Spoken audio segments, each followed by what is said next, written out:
Okay, we're going to talk about one of the new dungeons coming in the next expansion, Midnight.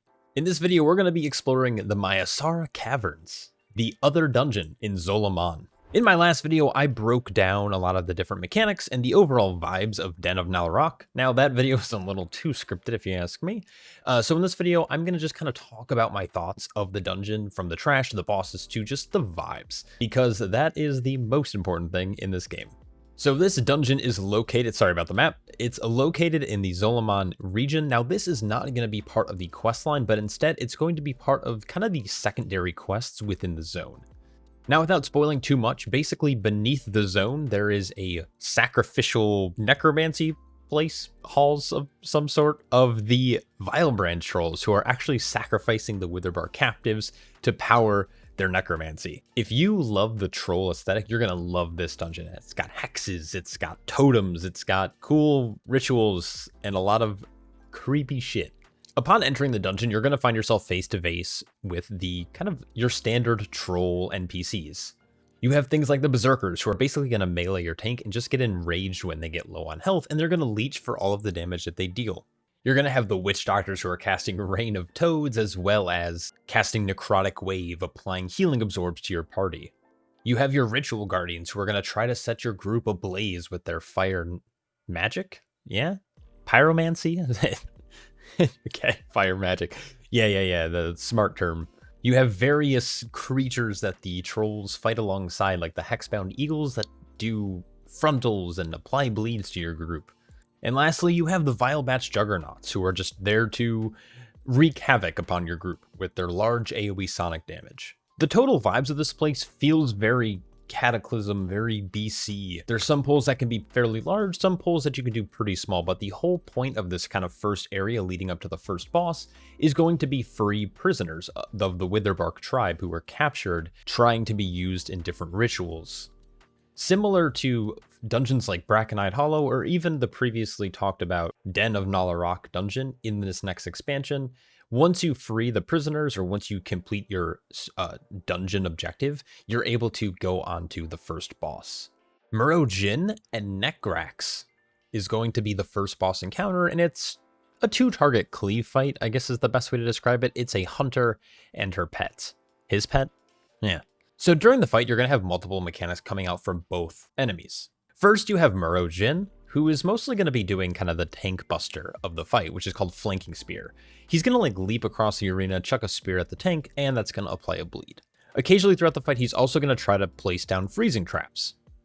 If you happen to walk into this, you're going to be frozen for 4 seconds, also taking a lot of frost damage. Now, it's notably on Mythic difficulty. It's also going to spawn pools, or I guess like ice, like an icy slick on the ground that will also deal frost damage and causing players to slide around. Lastly, he will cast Barrage at the tank, which will deal damage every few seconds and apply a pretty nasty debuff that can be dispelled. Now, Necrax, on the other hand, is the bird. Now, whenever the bird does go down, the boss will attempt to cast Revive Pet, reviving her back to 35% of her health. This boss is going to actually start off by casting Infected Pinions. This is going to cause all players to actually take plague damage over 30 seconds. So if you have the ability to remove plague, or I guess disease effects, that's going to be worth taking. So notably, demon hunters can now do this with their Immolation Aura. You also have priests, I think, paladins, as well as monks who can all cure diseases. We also have the Fetid Quillstorm. This is going to do a massive circle on the ground that you're going to want to avoid, and then once that expires or goes off, it's going to spawn smaller circles dealing equal damage to any player within 3 yards of those. So you're basically playing this little game of avoiding it. Next, we have Carrion Swoop, which will also target a random player, charging them and knocking any player struck upwards and back. Now, in my solo testing of this, obviously I was getting targeted every time, but when you are playing in a party, it is a random player and you can't avoid these. Now, notably, if Necrax strikes a player who's incapacitated by the freezing trap, the trap shatters, ending the effect, stopping the charge and stunning the boss for 5 seconds. So it might be worth actually standing in the frozen traps on the ground when this does happen. Now, on Mythic difficulty, there is going to be a mechanic called Coordinated Assault. Any player who is knocked up by the Carrion Swoop will also take additional damage and knock them even further upwards, which can then lead into an issue of like fall damage. But if you are stopping the carrion swoop by getting frozen, that is probably going to be the best bet. Now, I think that oftentimes like 2-target cleave fights or council fights like this can be a little hectic. I'm eager to see what it's going to look like on Mythic difficulty and playing with a party. I did do testing with followers as well as solo. I never went in there with actual players because first off, queue times on alpha are terrible. And on top of that, sometimes players just like to zug down bosses before you can actually see the mechanic for some reason. So yeah, we'll see. When Mythic Plus testing comes around, I am sure I'm going to take a deep dive into this. Once you kill Merojin and Necrax, you're going to head down into kind of the necromancy sphere of the dungeon, into the, I don't know if they're like catacombs or tombs or whatever you want to call this. But as you head downstairs, you're going to face off various like undead foes. This is going to include some reanimated warriors, which are really funny actually. So when reanimated warriors die, they actually cast a thing called reanimation, which if you interrupt, it's like a killing blow. So they kind of lie on the ground dead, gasping for air. Obviously they're already dead, so it doesn't matter. But you kind of like execute them and silence them by like using things like kick or leg sweep or even like things like a ring of peace to knock them. It's just really funny to me, but it's a kind of a cool, fun mechanic.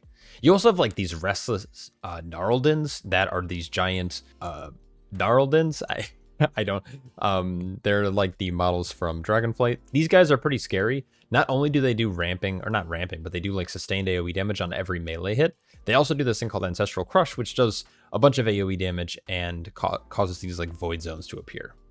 There's also these spectral shades or these spirit shades that deal some pretty nasty damage to random targets with this void bolt.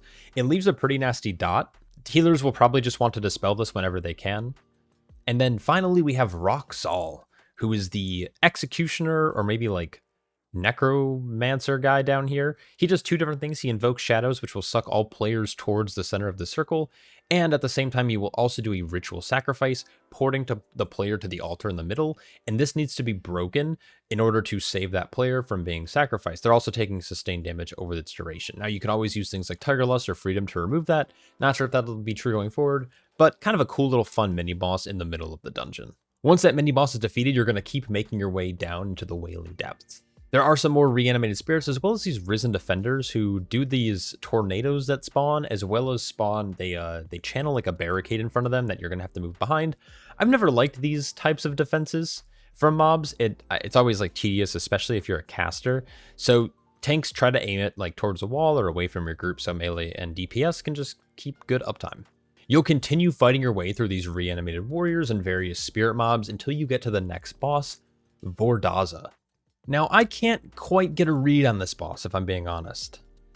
The fight will start off with like a tank buster that just channels on the tank, causing the tank to have a healing absorb. The boss will then cast something called Rest Phantom, spawning 4 mobs in each of the corner, which will pursue a random player.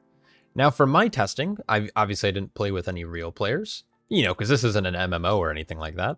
They will attempt to fixate a player, and once they reach that player, they will explode, dealing heavy shadow damage to all players within 4 yards, and cause that player to take more damage from Final Pursuit for 20 seconds. Now, I'm not sure if this is supposed to be a thing where you're supposed to soak them, like split soak or stagger soak them for each player, or if it's something where you want to kite them out and kill them.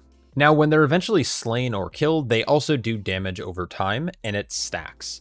And on top of that, it'll also leave a pool of called Soul Rot, necrotic residue, behind. So players, if you are going to end up soaking these or killing them, you try to avoid killing them in the middle of the room, which I'll get to in a second. The boss will then cast Unmake, which unleashes a surge of Soul Fling Force, dealing shadow damage and pushing them away. Now, this is a 1-for-1 copy of Mordretha's ability in Theater of Pain. So if you have done that mechanic, you're probably going to be fine. And then last but not least, healers, be ready for the Withering Miasma. This is just going to cause all players to decay every 2 seconds, taking shadow damage. So it's a pretty intense healer fight. So the reason you want to keep the middle of the room clear is because she's eventually going to do this necrotic convergence where she's going to port to the middle of the room.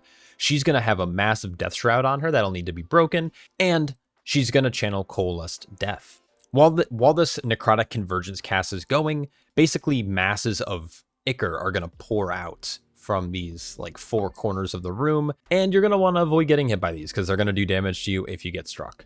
Now, it's hard to tell on current tuning, obviously, it's early alpha, but these are either going to be annoying at best and one shot at worst. So it seems a little hectic personally. There might be a world where your tank might try to soak any of them that are in the way of your group, and then the rest of your group will kind of stay in like pixel stacked near the boss. But once you break the shield, you'll kick the cast, and it's a rinse and repeat. Once Vordaza goes down, you're going to make your way down this death bridge towards the final boss, Rak'Tul, the Vessel of Souls. Now, this is like a little gauntlet. You're not perma in combat. You can choose to stop if you want to. There's going to be fairly large packs of just different reanimated soldiers and soul scribes. But if you look far down the bridge, there's going to be this ritual drummer playing, and he's going to be basically sending out these giant smashing orbs that are in different lanes along the bridge. You're going to want to avoid these because they do like super high nasty damage, even on normal mode. Now, the small cheese is that you can just stand off on the left-hand side or the right-hand side and just not get hit at all and not have to worry about avoiding them. But still a pretty cool mechanic in my opinion. When you finally get to the end of the bridge, you're going to kill the drummer. I think his name is like Zul'Jan or Zul'jin or not Zul'jin. No, it's definitely not Zul'jin. That guy is fake news. His name is Zul'Jan. Once you kill him, the ritual jumps will stop and you are going to be ready to face off against Rak'Tul. Now, this boss is pretty intense. The tank buster for this guy is going to be going to be really weird for a lot of tanks to do. So he's going to cast Spirit Breaker, which will not only do 3 heavy hits of the tank, but also knock you up in the air and spawn this giant, like necrotic ichor on the ground, which you obviously don't want to stand in. During this, he's also going to periodically just spawn circles on the ground, which you'll want to avoid. And then he's going to attempt to cast Crush Soul on 2 random players. When this happens, he's also going to spawn a Soulbind Totem, which will suck the player towards it, dealing damage. You're going to want to kill these as fast as possible. And then finally, he's going to roar with tremendous force with his soul-rending roar. This is going to apply Withering Soul to players as their souls are torn asunder. I'm just reading from the Dungeon Journal. Now, I'll be honest, I don't really know what this does. It was very difficult for me to test it because even in follower dungeons, the followers would actually kill Rak'Tul so quickly that I couldn't do it. And when I was trying to solo it, the fight would just end because he would phase me, and then I wouldn't be in combat anymore with him in like the regular world or the regular realm, and the fight would just start over. But from what it looks like in the Dungeon Journal, he's gonna spawn some ads that are either gonna like deal AoE damage or slow players, and your goal is to get back to your soul. Any players who are put into this realm will need a path back to the realm of the living. Once this set of mechanics is complete, the boss will then get stunned, supposedly for 45 seconds, which seems like a long time, but yeah, pretty cool. This dungeon, though, is an absolute treat. I said this about Den of Nalarok. I think this dungeon kind of hits everything that you want in it. If someone said, hey, yo, we're going to do a troll dungeon, I think this is everything you could possibly ask for. You got the voodoo magic, you got the hexes, you got the berserkers, you got this kind of a lot of like really simple troll tropes that I really, really like in a dungeon. I also like how the dungeon feels like it's actually progressing from rescuing prisoners to not only kind of killing the captor, but then going underground and finishing off the rest of the ritualists and taking on, I guess they're somewhat of a deity or some soul amalgamation. If you're really into like the necromancy shit too, this dungeon is so good for that as well. I don't want to rant on too much. This is just kind of the first look, my first impressions of the dungeon.